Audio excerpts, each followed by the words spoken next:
منال کے جسم کو اوپر کی طرف کھینچتے بولی تھی، اماں مرہم تو کسی زخم پر بھی نہیں لگی تھی اور آپ نے ایک اور زخم دے دیا۔ منال نے درد سے نڈال ہوتے شکوہ کیا تھا، جس پر فضیلہ بیگم نے بے بسی سے اسے دیکھا تھا۔ وصال بیٹا یہ دراز اوپن کرو، اس میں اونٹمنٹ ہے، وہ نکالنا ذرا۔ وصال شاہ جو نہوکوں کی طرح چاروں طرف دیکھ رہا تھا، فضیلہ بیگم کی پکار پر ناسمجھی سے ان کو دیکھا تھا۔ بیٹا اونٹمنٹ نکالنا دراز سے منال کے پاؤں پر لگانے کے لیے۔ وصال اٹھتا دراز سے اونٹمنٹ نکال کر منال کے پاؤں کے قریب بیٹھا تھا۔ منال ہر گلا شکوہ بلا کر ماں کی گود میں سر دیے اداسی سے لیٹی تھی۔ ساری شکایتیں اور گلے پتہ نہیں کہاں جا کر سو گئے تھے، اب تو صرف دل میں ماں سے بچھڑنے کا غم ہی اسے کھائے جا رہا تھا۔ فضیلہ بیگم نے وصال سے اونٹمنٹ لینا چاہا تھا، جب وصال نے منع کرتے خود ہی لگانا شروع کر دی تھی۔ ایک دم سرکن پڑنے پر منال سمٹ کر ماں سے لپٹی تھی۔ احان جو ملازمہ کے ساتھ چائے کا سامان لے کر اندر داخل ہوا تھا، سامنے کا منظر دیکھ کر اس کا منہ غصے سے سرخ ہوا تھا۔ احان نے ملازمہ کو چائے ٹیبل پر رکھنے کا اشارہ کیا تھا اور خود جلدی سے آگے بڑھتے وصال شاہ کے ہاتھ سے اونٹمنٹ چھین لی تھی، جبکہ وصال نے اس اچانک آفات پر نظریں اٹھاتے سوالیہ نظروں سے احان کو دیکھا تھا۔ میں لگا دوں گا، تم چائے پیو۔ وصال شاہ اور احان باہر مل چکے تھے۔ احان کی بات پر وصال شاہ کندھے اچکاتے لاپرواہی سے اسے دیکھ کر رہ گیا تھا۔ احان کی آواز پر منال نے چونک کر سر اٹھایا تھا۔ وصال کو اپنے قدموں میں اور احان کو سر پر کھڑے دیکھ حیران ہوئی تھی۔ وصال کا اونٹمنٹ لگانا اسے بھی اچھا نہیں لگا تھا، لیکن احان کو دیکھ کر وہ نفرت سے نظریں پھیر گئی تھی۔ اس کے نظریں پھیرنے پر احان کے گلے میں گلٹی ابھر کر مدھم ہوئی تھی۔ وصال فضیلہ بیگم کے واش روم میں گیا تھا۔ جب احان اس کی جگہ پر بیٹھتا اونٹمنٹ لگانے ہی لگا تھا، جب منال نے اپنے پاؤں کھینچ لیے تھے۔ اماں مجھے زخم دینے والوں سے مرہم لگوانے کا کوئی شوق نہیں، ان کو بولے چلے جائیں یہاں سے، منال نے بھیگی آنکھوں سے دیکھتے کہا تھا۔ لاؤ بیٹا میں لگا دیتی ہوں، تم بھی کچھ کھا لو، کل سے ایسے ہی گھوم رہے ہو۔ ملازمہ کو چائے کے ساتھ کھانے پینے کی چیزیں رکھتے دیکھ فضیلہ بیگم نے کہا تھا۔ فضیلہ بیگم کی بات پر منال کا دل تو کٹا تھا، لیکن وہ بے حسی سے پڑی رہی، اس نے بھی تو کل سے کچھ نہیں کھایا تھا۔ نہیں یعنی میں ٹھیک ہوں، مجھے لگتا ہے آپ کی طبیعت ٹھیک نہیں ہے، تو آپ کو کسی کا بوجھ نہیں اٹھانا چاہیے اس حالت میں۔ احان نے نفی کرتے منال کے فضیلہ بیگم پر اپنا سارا بوجھ ڈال کر لیٹے دیکھ کر طنز کیا تھا، جس پر فضیلہ بیگم مسکرا دی تھی، جبکہ منال کے تو تن بدن میں آگ لگی تھی۔ اماں بول دو میں آپ کا بوجھ ہوں تو آپ ہی اٹھاؤ گی، کسی کی اتنی اوقات نہیں کہ میرا بوجھ اٹھا سکے۔ منال نے گود سے سر نکالتے ماں کو دیکھتے کہا تھا، جبکہ اس کی اوقات والی بات پر احان کا چہرہ سرخ ہوا تھا۔ اوقات تو بہت ہے، بس تھوڑی ڈھیل دے رکھی ہے، اس لیے زبان ایسے چل رہی ہے، ورنہ بہت اچھے سے پتہ ہے کہ میں زبان قابو کرنے کی بھی اوقات رکھتا ہوں۔ احان منال کی پنڈلیاں سختی سے پکڑتا اپنی گود میں رکھتا اونٹمنٹ لگاتا زمانی انداز میں بولا تھا۔ اس کی زمانی بات اور حق جتاتے ہاتھوں پر منال نے غصے سے گھورا تھا۔ پاؤں چھوڑو میرے، منال نے مزاحمت کرتے بدتمیز لہجے میں کہا تھا، لیکن احان اس پر دھیان دیے بغیر پاؤں پر مرہم لگاتا۔ وصال شاہ واش روم سے نکلا تو ان کو باتوں میں مصروف دیکھ دروازے کی طرف بڑھا تھا، جب فضیلہ بیگم کی نظر پڑی تھی۔ کدھر جا رہے ہو بیٹا، چائے ٹھنڈی ہو رہی ہے۔ نہیں چاچی جان، میں ضروری کام کے لیے جانے لگا تھا، بس منال کی ضد پر اسے چھوڑنے آیا تھا، وصال بے تاثر لہجے میں بولا تھا۔ اس کی بات پر احان نے منال کی طرف دیکھا تھا، جو پہلے ہی اسے غصے سے گھور رہی تھی۔ اوکے خدا حافظ چاچی، میں جا رہا ہوں۔ یہ کہتے وصال شاہ کمرے سے باہر چلا گیا تھا۔ فضیلہ بیگم اسے بلاتی رہی تھی لیکن وہ نظر انداز کرتا جا چکا تھا۔ ایان اپنے کمرے میں آیا تھا تو حالے اس کے لیے پیکنگ کر رہی تھی اور ساتھ روتی جا رہی تھی۔ ایان آلیان خان واپس لندن جا رہے تھے لیکن حالے کے ڈاکومنٹس کی وجہ سے وہ ادھر ہی تھے۔ سب نے بہت اعتراض کیا تھا لیکن آلیان خان کی ضد کے آگے سب نے ہار مانتے انہیں جانے کی اجازت دے دی تھی۔ خانم، ایان نے اس کی طرف بڑھتے اسے پکارا تھا جس پر حالے ناراضگی سے اس کی آواز نظر انداز کرتے بیگ میں کپڑے ٹھونستے جا رہی تھی۔ ایان نے آگے بڑھتے پیچھے سے اسے اپنی باہوں میں لیا تھا۔ جانم، بس 1 مہینے کی بات ہے، جلد ہی تمہیں اپنے پاس بلا لوں گا۔ اگر بابا ضد نہ کرتے تو میں 1 مہینے کے بعد ہی انہیں اور تمہیں ساتھ لے کر جاتا، لیکن اس حالت میں بابا کو اکیلا نہیں چھوڑ سکتا۔ اچھا موڈ خراب نہ کرو، ابھی کل شام کو ہی جا رہے ہیں، ایان نے اس کی گردن پر لب رکھتے کہا تھا جب حالے نے گردن موڑ کر غصے سے اسے دیکھا تھا۔ میری پیاری خانم، اس کی گوری پر اس کی آنکھوں پر باری باری لب رکھتے پیار سے کہا تھا۔ حالے جو کب سے ضبط کر کے بیٹھی تھی اس کی نرمی پر اس کے گلے لگتے شدت سے رو دی تھی۔ خاں میں کیسے رہوں گی آپ کے بغیر، پلیز مجھے ساتھ لے جائیں، حالے ہچکیوں سے روتی بولی تھی۔ میری جان، میری خانم، میری جان کا ٹکڑا، تمہیں چھوڑ کر جانا میرے لیے کتنا تکلیف دہ ہے، میں تمہیں کیسے بتاؤں، میں کیسے وقت گزاروں گا، مجھے کچھ پتہ نہیں، پلیز تمہارے آنسو مجھے تکلیف دے رہے ہیں۔ ایان نے حالے کو شدت سے باہوں میں بھینچا تھا۔ حالے بھی بے تابی سے اس سے لپٹی تھی۔ ایان نے حالے کو کافی دیر رونے دیا تھا تاکہ وہ اپنا دل ہلکا کر لے۔ گھنٹے بعد بھی اسے چپ ہوتے نہ دیکھ ایان نے اس کا چہرہ اپنے ہاتھوں کے پیالے میں لیے ایک دم اس کے لبوں کو اپنی گرفت میں لیا تھا۔ حالے جو رونے کا شگل منا رہی تھی اس کی جسارت پر حیرانی سے آنکھیں کھولتے اسے دیکھا تھا۔ ایان اس کی آنکھوں میں دیکھتا بے تابی سے اس کے لبوں کو سک کرتے اسے بھی ساتھ دینے کو کہا تھا، جس پر حالے نے ناراضگی سے نظریں پھیری تھی۔ ایان حالے کو بیڈ پر لٹاتا اس کے اوپر آیا تھا۔ اس سے دور جانے کا خیال ہی ایان کو شدت پسند بنا رہا تھا۔ کافی دیر اس کی نازک پنکھڑیوں کے رس کو اپنے حلق میں اتارتا اپنی پیاس بجھانے کی کوشش کر رہا تھا جو آج مٹنے کا نام ہی نہیں لے رہی تھی۔ خان، آئی لو یو، اس کو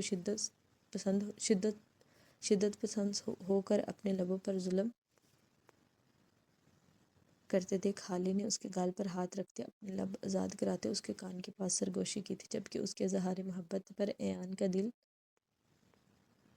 تیزی سے دھڑکا تھا۔ کیا بولا؟ اس کی جھکی آنکھوں کو دیکھتے ایان نے تھوڑا اوپر ہوتے اس کے چہرے کو اپنی نظروں کے احصار میں لیتے کہا تھا۔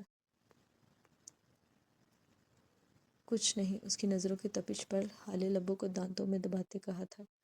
ڈونٹ ڈو دس، ایان نے انگوٹھے کی مدد سے اس کے لبوں کو آزاد کرتے سختی سے کہا تھا، جس پر حالے نے شرم سے رخ موڑا تھا۔ مطلب تم اس طرح دوبارہ نہیں بولو گی، لیکن آج مجھے قربت کے دوران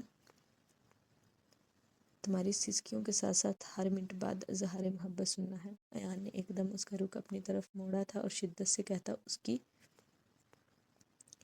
گردن پر جھکا تھا۔ وہ اس کی گردن پر جھکا شدت سے دانت گاڑ رہا تھا جس پہ حالے کی کراہ نکلی تھی۔ بولو دوبارہ۔ ایان نے قمیض کے اوپر سے ہی اس کی دھڑکنوں پر دانت گاڑے تھے لیکن حالے کراہ برتی آنکھیں بند کر گئی تھی۔ مطلب تم ایسے نہیں مانو گی، ابھی بتاتا ہوں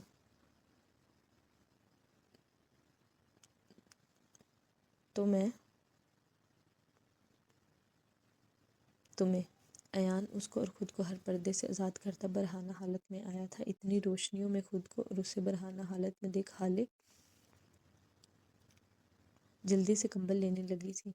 نہ میری جان، آج خلاصی مشکل ہی ہے تمہاری۔ ایان نے اس کے پیروں کے قریب بیٹھتے بے باکی سے آنکھ ونک کی تھی۔ ایان اس کی پنڈلیوں کو چومتے اوپر کی طرف آیا تھا۔ سے دس اگین، یو لو می، اس کی تھائز پر دانت گاڑتے ایان نے شدت پسند لہجے میں کہا تھا، لیکن حالے بھی آج ڈیٹھ بنی ہوئی تھی۔ اسے نہ بولتے دیکھ ایان نے ہاتھ اس کی گہرائیوں میں لے جاتے بے باک جسارت کی تھی۔ حالے ٹانگیں سمیٹتی اٹھنے لگی تھی جب ایان نے اس کی دھڑکنوں پر ہاتھ رکھتے اسے دوبارہ لٹایا تھا۔ خواہ مجھے ابھی آپ لوگوں کی ساری پیکنگ کرنی ہے، حالے نے اس کی خمار آلودہ آنکھوں کو دیکھتے بہانہ گڑھا تھا۔ ہو جائے گی وہ بھی، ابھی میں تمہیں تو سیٹ کر لوں۔ ایان نے اس کی ٹانگوں کے درمیان جگہ بناتے خود کو ایڈجسٹ کیا تھا اور اس کی دونوں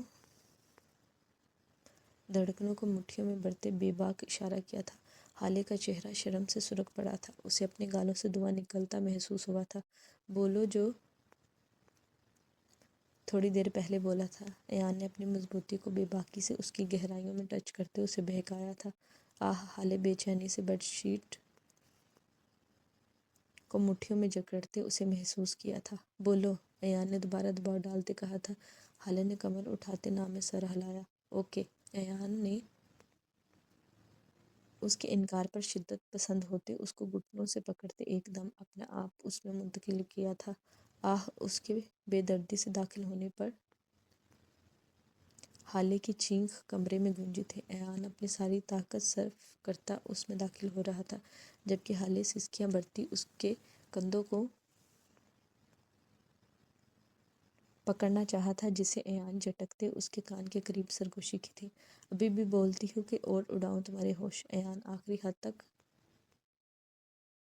شامل ہوتا اس کے کان کے لوب کو دانتوں سے کاٹ رہا تھا جبکہ اس کی بات پر حالے نے اپنے خشک پڑتے لبوں پر زبان پھیری تھی۔ اسے ابھی بھی ڈیٹھو کی طرح پڑے دیکھ کے ایان اس کا رخ موڑتے دونوں ہاتھوں کو اس کی کمر پر باندھتے اس کے کہلے پر تھپڑ مارا تھا جس پر حالے کو میٹھا سا درد محسوس ہوا تھا۔ ایان دوبارہ بے دردی سے اس میں داخل ہوا تھا۔ اب کمرہ ایان کی پھولی سانسوں اور حالے کی سسکیوں سے گونج رہا تھا۔ حالے کی حالت خراب ہو چکی تھی لیکن ایان کو رکتے نہ دیکھ حالے نے اس کے بالوں میں ہاتھ پھیرا تھا اور کان کے نیچے کی طرف لب رکھتے شدت سے چوما تھا۔ ایان اس کی ادا پر فدا ہوتا اپنی حرکت روک گیا تھا۔ آئی لو یو ایان خانزادہ، حالے اس کی تیز ہوتی دھڑکن سنتے سرگوشی میں کہا تھا۔ ایان کو تو ساری دنیا اپنے گرد گھومتی ہوئی محسوس ہوئی تھی۔ I love you, I love you, I love you Ayan Khanzada, حالے اب ہنستے ہوئے اونچا بولی تھی جس پر اس کی ہنسی کی آواز پر ایان ہوش میں آیا تھا۔ آئی لو یو ٹو میری جان ایان خانزادہ کی خانم، اب تو تم گئی۔ ایان بھی ہنستے ہوئے ایک دفعہ پھر اس پر جھکا تھا۔ اب کمرے میں دونوں کی ہنسی اور شدتوں کی آوازیں گونج رہی تھیں۔ وہ دونوں ایک دوسرے میں کھوئی دنیا کو بھول چکے تھے۔ سب رات کا کھانا کھانے کے بعد آلیان خان کے کمرے میں بیٹھے ہوئے تھے سوائے منال کے، باقی سب وہاں موجود تھے۔ ابھی کیسی طبیعت ہے آپ کی؟ فضیلہ بیگم کو دیکھتے آلیان خان کے دل میں درد اٹھا تھا لیکن انہوں نے دل کا درد دبا کر آہستہ سے پوچھا، جی میں ٹھیک ہوں۔ اب آپ کیسا محسوس کر رہے ہیں؟ ہاں میں بھی ٹھیک ہوں، آلیان خان نے ٹھنڈی سانس بھر کے کہا تھا۔ اچھا بابا، ابھی سب یہاں موجود ہیں تو میں ایک بات کرنا چاہتی ہوں۔ فضیلہ بیگم نے سب کو ایک نظر دیکھتے آغا خان کو مخاطب کیا تھا۔ ہاں بولو میرا بچہ، آغا خان نے محبت سے لبریز لہجے میں کہا تھا۔ میں اب شاہ حویلی واپس جانا چاہتی ہوں اور منال اور احان کی شادی اسی ڈیٹ کو ہوگی جو طے ہوئی تھی۔ میں منال سے بات کر چکی ہوں، اس کو کوئی اعتراض نہیں۔ فضیلہ بیگم نے سب کو دیکھتے کہا تھا۔ احان کو تو جیسے زندگی دوبارہ مل گئی ہو، وہ تو حیرانی سے بس فضیلہ بیگم کو دیکھ رہا تھا۔ اب سب خوشی اور پرجوشی سے ایک دوسرے کو دیکھ رہے تھے۔ آلیان خان نے بھی شادی پر آنے کا وعدہ کیا تھا۔ یوں ہی اس حویلی میں دوبارہ خوشیوں کا سماں چھایا تھا۔ اگلی شام ایان اور آلیان خان کے رخصت ہونے کے بعد منال اور فضیلہ بیگم شاہ حویلی جا چکی تھی۔ احان نے بہت کوشش کی تھی منال سے ملنے کی لیکن وہ اسے بری طرح نظر انداز کرتی جا چکی تھی۔ 1.5 ماہ بعد ان دونوں کی شادی کی ڈیٹ طے ہوئی تھی۔ آلیان اور ایان ان کی شادی سے ایک ہفتہ پہلے آنے کا کہہ کر گئے تھے،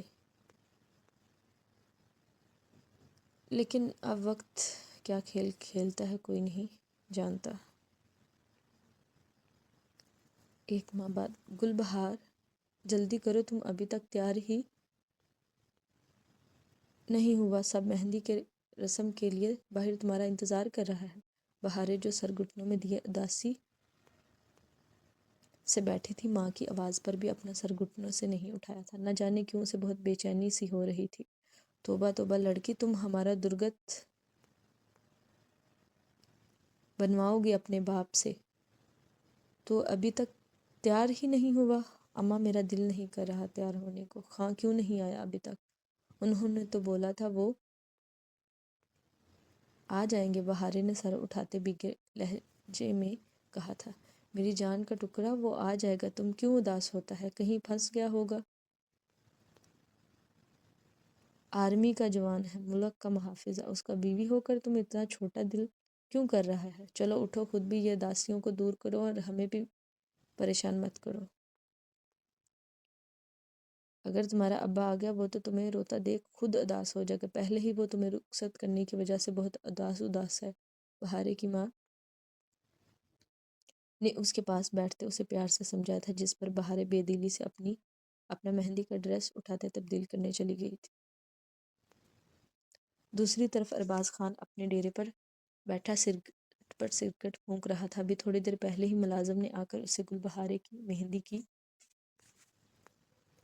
دعوت کے بارے میں بتایا تھا۔ وہاں کا سردار ہوتے اسے خصوصی طور پر دعوت دی گئی تھی، لیکن ارباز ہر چیز سے بے نیاز صوفے کے بازو پر